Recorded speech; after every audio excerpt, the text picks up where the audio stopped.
Coucou mes petits moches, on se retrouve aujourd'hui pour un maquillage blabla parce que j'adore filmer ce genre de vidéos et que j'ai un sujet entre guillemets important à aborder, que j'avais très envie d'aborder, même si ça va être très difficile pour moi, je vous le cache pas. Donc on va tester une nouvelle palette, ça aussi j'avais très envie de la tester, c'est la palette de Lancy que j'ai reçue dans mon swap avec Tiffen. Si jamais vous n'avez pas vu cette vidéo, je vous l'accroche juste là. Donc c'est une palette comme ça de la marque de Lancy, qui est une marque petit prix qu'on trouve notamment sur Amazon. Voilà, elle est trop jolie cette palette et c'est une palette qui est très colorée. Très colorée, donc autant vous dire qu'aujourd'hui c'est carnaval parce qu'il va falloir du carnaval sur les yeux vu le sujet très triste et très difficile que je vais aborder.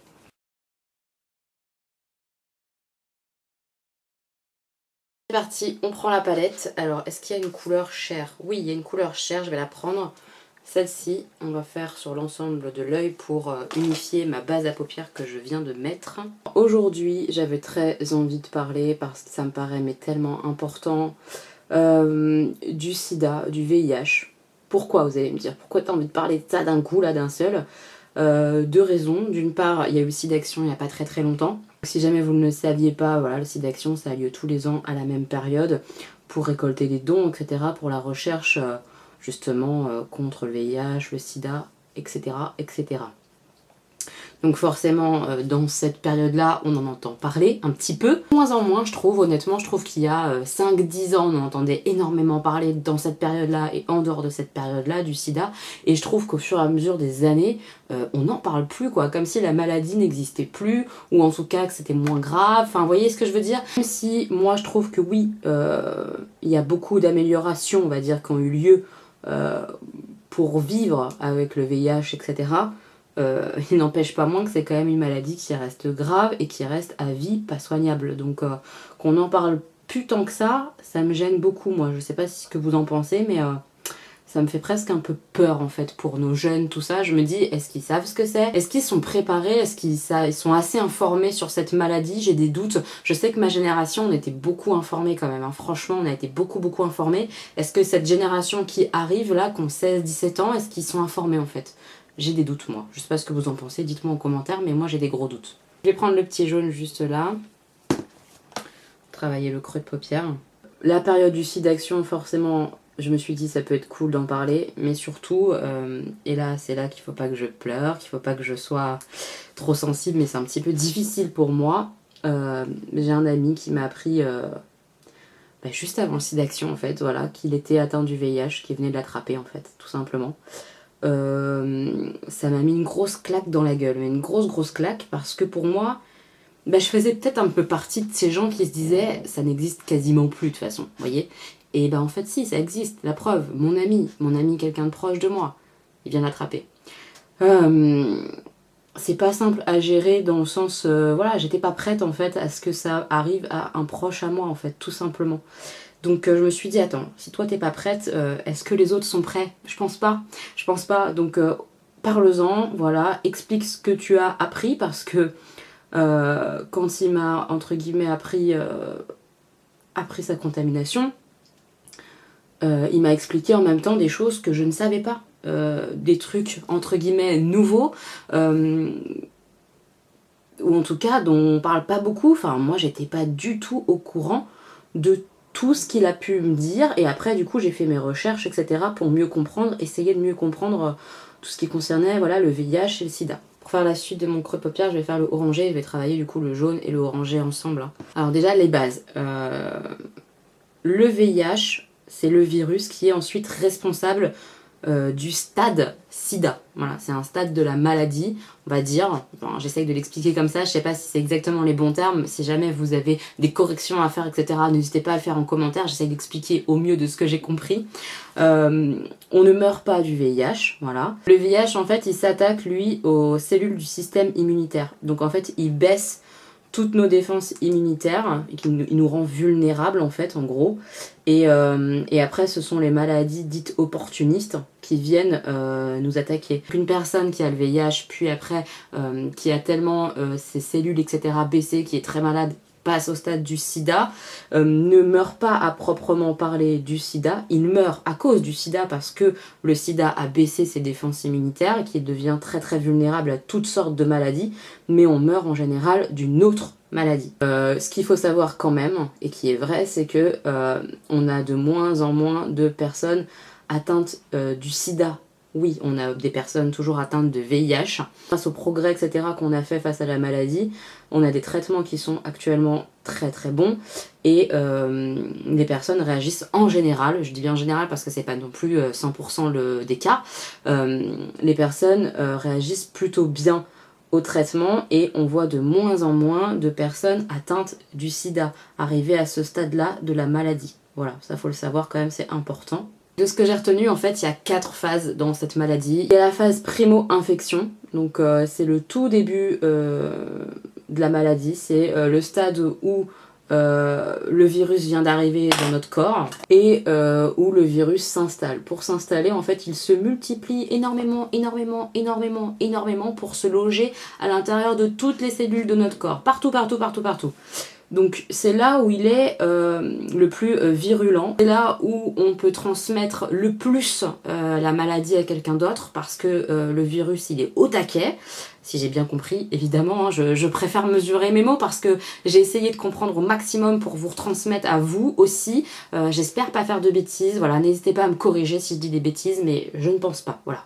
Donc cette phase-là de primo-infection, en général, les gens ne la détectent pas parce que ce qui se passe, c'est que comme notre corps est attaqué très très fort, on a comme une espèce de grippe, beaucoup de fièvre parfois, les membres très lourds, vraiment une grosse fièvre, vous voyez, mais vraiment la fièvre de cheval. Et les gens se disent, bah j'ai la grippe, et puis ça zappe, voilà, on va pas chez le médecin, ou alors même le médecin ne se rend pas forcément compte de ce que ça peut être, c'est-à-dire une infection au VIH, et ça passe entre guillemets inaperçu et on peut rester comme ça longtemps sans savoir qu'on a été infecté. Donc sachez que si vous avez une grosse grippe qui vous met vraiment à plat, ou vous vous sentez pas bien, bah, n'hésitez pas quand même voilà, à faire un test du VIH. Honnêtement, ça ne coûte rien dans le sens où soit vous allez chez le médecin pour vous faire prescrire une prise de sang et vous êtes complètement remboursé, soit vous allez directement dans un centre de dépistage, il y en a un peu partout en France a priori,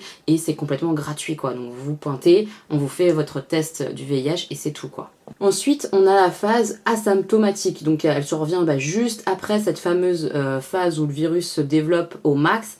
Là, le virus, il s'est installé et il reste entre guillemets tranquille. Donc là encore, les personnes infectées qui sont dans cette phase-là, un petit peu, je dirais presque dormantes, se rendent pas compte qu'elles sont malades et peuvent, entre guillemets, même sans le savoir, etc., contaminer d'autres personnes, etc. Mais elles vivent, entre guillemets, normalement puisqu'il n'y a pas de... Ça ne se voit pas, il n'y a pas de ressenti a priori pendant cette phase-là, donc elle dure plus ou moins longtemps, évidemment, selon chaque personne. Puis ensuite, on a la phase d'accélération. Là, le virus se remet vraiment en branle et il commence à faire des dégâts dans le corps. Et c'est la phase qui précède en fait la phase sida, où là, notre système immunitaire est complètement flingué et où, comme je vous l'ai dit, il y a une maladie opportuniste qui va se pointer, parfois entraîner la mort. Voilà, donc ça, c'est le VIH-sida. J'ai essayé d'expliquer les différentes phases. La dernière fois que j'ai nettoyé ma paupière, je vous avais pas montré en caméra parce que je vous l'avais déjà montré plein de fois, mais vous m'avez demandé, enfin en tout cas l'une d'entre vous m'a demandé de comment je faisais, etc. Donc j'utilise, moi là aujourd'hui, le conceal and correct de chez Makeup Revolution en teinte C0, c'est la teinte blanche en fait.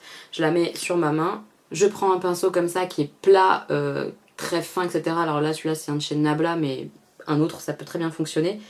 Donc hop, je place ma couleur en bas de mon œil comme ça, je relève l'œil et après je dessine voilà l'intérieur de mon œil pour cleaner, pour nettoyer, que ça soit très très net, pour faire un semi-cut crease, parce que là aujourd'hui je vais faire un semi-cut crease, mais on peut faire un cut crease complet.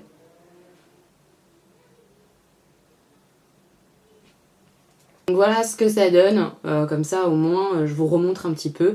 Je vais faire la même chose de l'autre côté, puis ensuite on va appliquer d'autres couleurs. Je vais prendre le rose fuchsia ensuite pour continuer sur mon œil. Alors maintenant que je vous ai un petit peu dit les phases de la maladie qui existent, ce qu'il faut savoir c'est que plus tôt vous êtes dépisté, qu'on s'aperçoit que vous êtes atteint du VIH, évidemment mieux c'est, puisqu'on peut vous donner plus rapidement le traitement actuel pour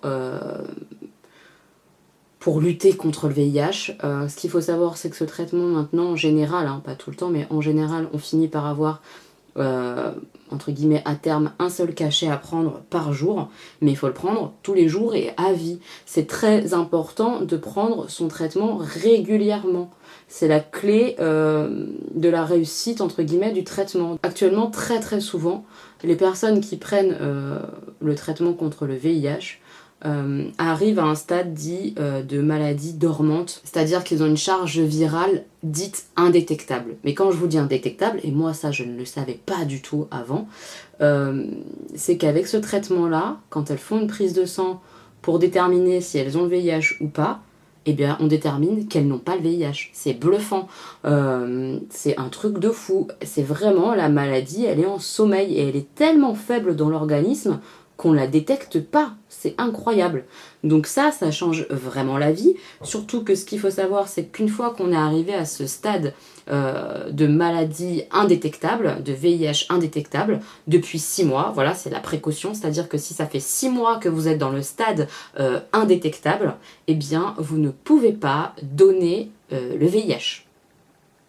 Genre, vous êtes plus contagieux à ce moment-là. Alors évidemment, il faut rester hyper assidu sur le traitement, etc. Mais c'est quand même une révolution. C'est-à-dire qu'on arrive à un stade où une personne atteinte du VIH, si elle en est au stade de la charge virale indétectable, elle ne peut plus transmettre cette maladie. Mais c'est incroyable. Est-ce que vous saviez ça? Moi, je ne savais pas du tout. Donc aujourd'hui, on a des personnes qui arrivent à vivre, entre guillemets, presque normalement, mais complètement normalement.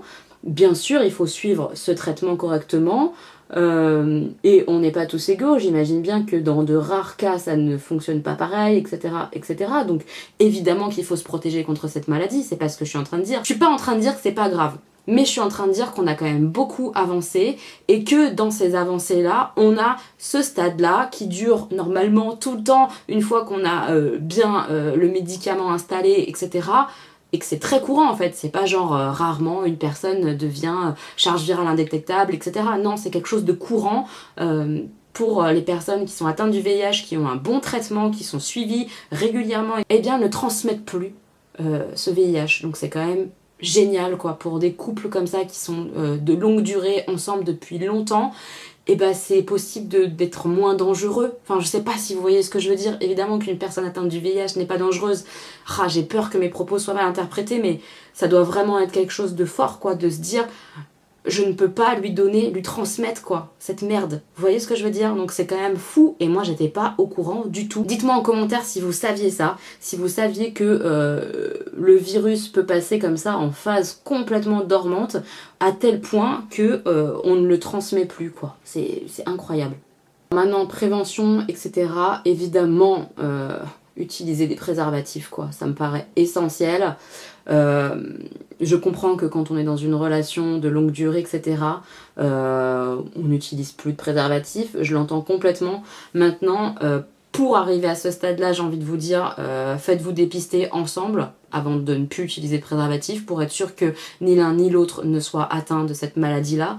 Et évidemment, il faut une confiance absolue l'un envers l'autre, quoi. Il faut pas qu'il y en ait un des deux qui aille voir ailleurs, le dise pas et mette toute cette confiance en danger, mais vraiment par rapport à la maladie, quoi. Enfin, vous voyez ce que je veux dire? Donc voilà, préservatif, ça c'est la base à mon avis. Ensuite, si vous avez un rapport à risque, quel qu'il soit, soit parce que vous avez appris après que la personne était porteuse du VIH ou vous avez été agressé, enfin il peut y avoir plein de raisons, sachez qu'il existe un traitement d'urgence, voilà, à prendre le plus vite possible après le rapport à risque. Ça s'appelle le traitement post-exposition, le TPE. Vous pouvez l'obtenir aux urgences, a priori, hein, si j'ai bien compris, ou moi je pense que c'est le mieux, vous adresser directement dans un centre exprès VIH, etc. Je pense que vous serez mieux accueillis, en tout cas, ils sont quand même plus formés à ça, je pense, hein. Après le rose, je vais mettre le petit violet qui est juste là. Vous avez un traitement qui existe en prévention du sida que je ne connaissais absolument pas, qui a débarqué en France a priori de ce que mon ami m'a dit il y a à peu près 2 ans, qui existe en Angleterre depuis beaucoup plus longtemps. genre 5 ans, quelque chose comme ça. Ça s'appelle la PrEP. Je vous mettrai de toute façon des liens en barre d'informations qui renseignent sur le sujet si jamais vous avez envie d'en apprendre plus. Sachez que c'est un traitement en fait qu'on prend aussi de façon régulière, tous les jours, et qui empêche une infection au VIH. Voilà. Donc si jamais vous avez un partenaire qui a le VIH, etc., bah, sachez qu'il existe ce traitement-là. Et moi, je ne connaissais pas ce traitement. C'est un traitement voilà, qu'on prend au quotidien et qui nous empêche d'attraper, entre guillemets, ouais, c'est ça, le VIH, quoi. Donc un traitement comme ça, préventif. Est-ce que vous en aviez déjà entendu parler? Moi, pas du tout. Pas du tout. Enfin, je trouve ça fou qu'il y ait des traitements qui existent comme ça, la PrEP, et qu'on n'en parle pas. Mais je comprends pas qu'on n'en parle pas, quoi. C'est quand même un traitement nouveau qui peut sauver des vies, qui peut empêcher une contamination, et oh non, on s'en garde bien d'en parler, quoi. Même là, pendant le site d'action, moi j'en ai pas entendu beaucoup parler. J'en ai entendu parler par mon ami, et j'en ai entendu parler sur des sites internet quand moi j'ai cherché, mais l'information pour l'instant elle vient pas à moi.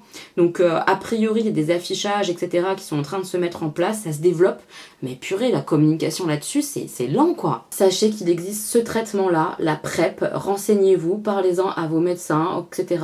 Si jamais vous rentrez dans une catégorie à risque, alors je vais peut-être pas me faire des amis mais c'est prouvé, il y a des situations de vie, des moments de vie aussi où on peut être à risque, sans jugement aucun, sachez-le, je ne juge pas, mais quand on a une vie sexuelle très active, forcément on fait partie des personnes qui sont plus à risque que la personne qui a 30 piges et qui est avec son mec ou sa nana depuis X années et qui n'a des rapports sexuels qu'avec cette personne-là. C'est plutôt logique. Si jamais vous êtes dans une période de vie où vous êtes plus à risque, renseignez-vous. Enfin, moi je trouve ça important de se renseigner. Peut-être que ça sera pas adapté pour vous, peut-être que c'est pas ça qu'il vous faut, mais ça existe et je trouve ça important de se renseigner là-dessus, voir si ça peut être bien pour nous ou pas, évidemment.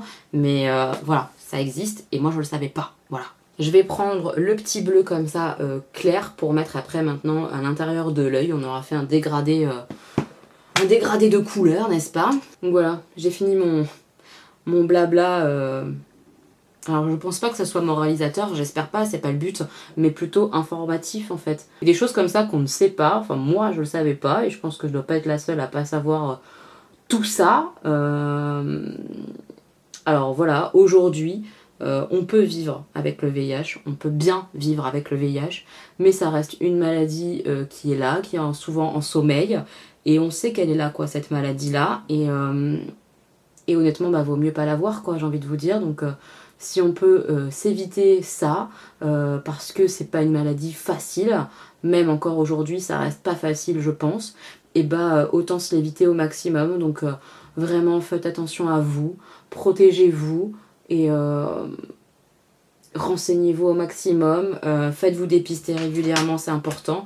Ah oui, une chose importante que je n'ai pas dite, c'est même si par exemple on prend ce traitement dont je vous ai parlé, la PrEP, ou qu'on est avec un partenaire qui est en charge virale indétectable et qu'on ne risque rien en termes de VIH, ok, mais il y a plein d'autres maladies sexuellement transmissibles, donc attention à ça et continuez de vous protéger quand même si... Enfin, vous voyez ce que je veux dire? Si vous avez des doutes, protégez-vous quoi, tout simplement. S'il y a le moindre doute, protégez-vous. Une maladie sexuellement transmissible, ça ne se voit pas sur le visage d'une personne, ça se voit pas forcément non plus sur son sexe. Attention, attention, il y a plein de maladies sexuellement transmissibles, le VIH et plein d'autres. Donc méfiez-vous, ne faites pas confiance comme ça à une apparence ou à des belles paroles. Non, voilà, j'ai envie de vous dire que pour 10 à 15 minutes de plaisir, est-ce que ça vaut le coup de se mettre dans la merde et de choper des saloperies, où il va falloir qu'on prenne des antibiotiques, ou alors il va falloir qu'on prenne un traitement à vie et qu'on soit malade à vie? Je pense pas. Honnêtement, je pense pas. Honnêtement, comme je vous l'ai dit, j'ai été hyper remuée par l'annonce de mon ami, parce que ça m'a fait beaucoup de peine, parce que voilà, parce que j'étais loin de tout ça. J'étais vraiment passée loin de tout ça en me disant presque...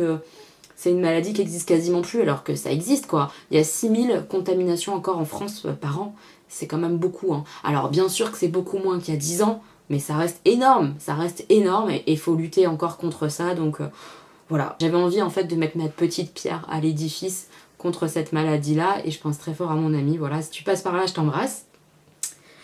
Il va me tuer, il supporte pas que je pleure là-dessus. On oublie, on passe à autre chose. On va faire... Je vais faire mon teint et je reviens ensuite pour mon ras de cils, etc. etc. J'ai fait mon teint et je sais pas si vous avez remarqué, j'ai testé un blush de chez NARS qu'Audrey m'a envoyé. Je le trouve un peu trop rose, non? Dites-moi en commentaire ce que vous en pensez. Est-ce que ça me va bien?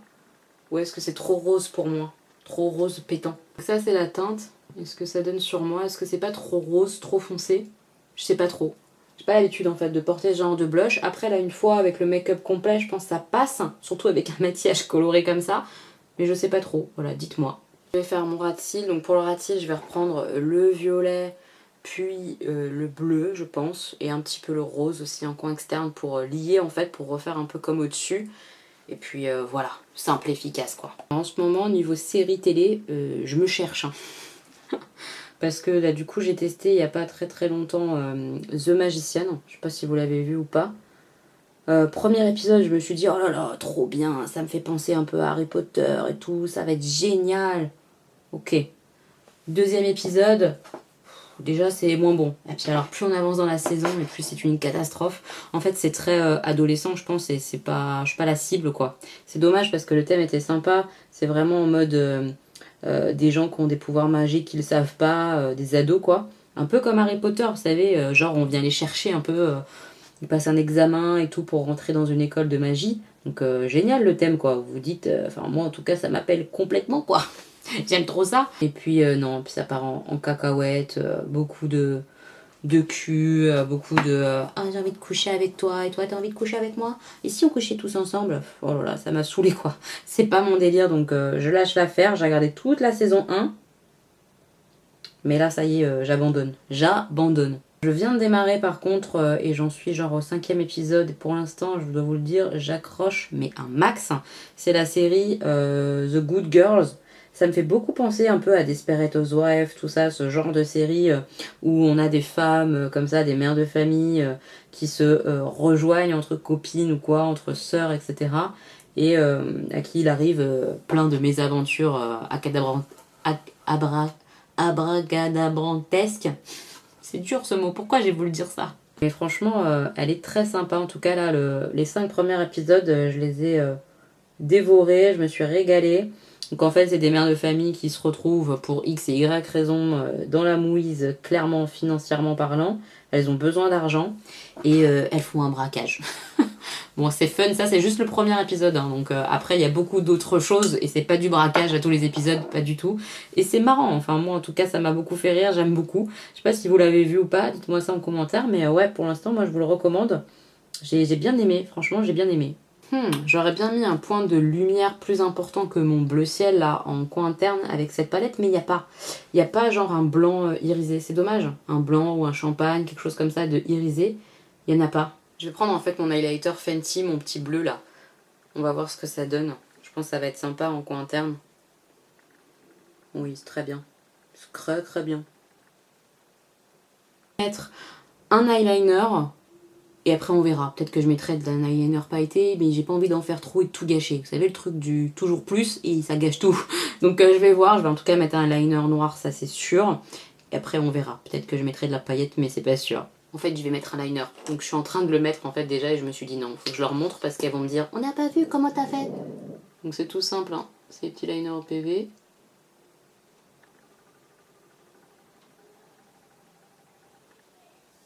Et je mets comme ça au fur et à mesure et surtout, je reste bien l'œil en arrière comme ça pour pas refermer.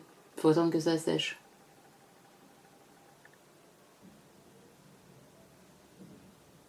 Je vais mettre un petit peu de mascara, choisir mon rouge à lèvres, faire mon look quoi final et je reviens après vous dire un peu ce que je pense de la palette etc. et vous montrer ce que ça donne de plus près. C'est parti, on y va! Alors voilà, j'ai mis mon petit mascara d'ailleurs que j'aime beaucoup, je suis en train de le tester, c'est le Benefit là, le Roller Lash, c'est Audrey qui me l'avait envoyé et je l'aime beaucoup, je suis très surprise. J'ai mis un petit crayon orange en muqueuse, vous verrez ça dans les close-up plus près de chez Linda Alberg, je les aime beaucoup. Et j'ai mis un petit gloss comme ça de chez Makeup Revolution, je les aime beaucoup parce qu'ils collent pas. voyez, ils collent pas, ils font pas de filament en tout cas. Ils sont très agréables. Donc celui-ci c'est le praline qui était dans le coffret. Donc je sais pas si on peut l'acheter tout seul, je pense pas. Maintenant moi j'ai aussi ceux des signes astrologiques de chez Makeup Revolution en gloss, ils sont très bien. Les autres j'ai pas testé, mais j'imagine que c'est la même formule, sans certitude évidemment. En tout cas je les aime bien. Alors quel est mon avis d'après vous sur cette palette? Franchement, quand on voit le résultat, ben c'est trop bien. Elle est vraiment jolie. Elle est vraiment jolie et de très bonne qualité. Mais très très bonne qualité. Elle n'est pas du tout poudreuse. Franchement, pour du pigment comme ça, coloré comme ça, je suis très surprise qu'elle soit si peu poudreuse. Enfin, ça se voit dans les fards, ça fait pas des trucs de... plein de pigments ou autres. Dernièrement, j'ai testé des palettes où ça faisait des pigments de partout quoi. Après même des bonnes palettes comme Anastasia Beverly Hills, c'est beaucoup plus poudreux que celle-ci. Enfin franchement je suis très surprise. Alors vous allez me dire ouais mais t'as mis du concealer blanc alors les fards ils ressortent mieux. Mais évidemment, en tout cas pour ceux-là. Mais par exemple pour le orange et le jaune que j'ai mis en creux de paupière, ils ont été mais trop bien quoi, pas du tout poudreux non plus et bien pigmenté, ça s'estompe super bien, je suis choquée vraiment je suis choquée de la qualité de la palette quoi. Il me semble que c'est un petit prix, je vous le mettrai à l'écran juste là au niveau du tarif. Je sais qu'on les trouve sur Amazon, je sais aussi que la marque de Lancy a son propre site internet. Voilà, je peux pas vous dire mieux que c'est une petite merveille parce que oui je l'ai testé qu'une fois, hein, c'est la première fois, j'ai pas testé toutes les teintes mais quand même j'en ai testé pas mal sur ce make-up. Il y a le jaune, il y a le orangé, il y a le rose, il y a le violet, il y a le bleu clair, c'est quand même pas mal et elles sont toutes bien. Je vais la tester davantage évidemment, je vais faire d'autres make-up avec, mais je l'adore quoi, je suis trop contente. Donc merci Tiffany, elle est géniale quoi, trop bien. Honnêtement je suis plutôt ravie de mon look, je sais pas ce que vous en penserez mais moi j'adore quoi, ça me fait du bien à mon petit cœur, ça met du baume au cœur. Avec toute cette tristesse, et bah ça fait du bien tout simplement, voilà, donc j'espère que ça vous fera du bien à vous aussi de voir un peu de couleur. Je vais vous laisser là mes petits mots, j'espère que ce maquillage blabla vous aura plu, en tout cas la palette elle est canon et le blabla me paraissait important, donc voilà, j'espère que ça vous plaît. Si vous avez aimé cette vidéo, n'hésitez pas à mettre un petit pouce en l'air, ça fait très plaisir. N'hésitez pas à partager cette vidéo, à la faire voyager, je pense que ça peut être bien. Et puis on se retrouve bientôt pour une nouvelle vidéo, n'hésitez pas à vous abonner si vous êtes nouveau sur la chaîne, bienvenue chez les petits moches. On fait du make-up, on fait du blabla, on parle de tout ici, donc voilà, soyez les bienvenus. Je vous embrasse fort, merci d'être là. Mouah, bisous.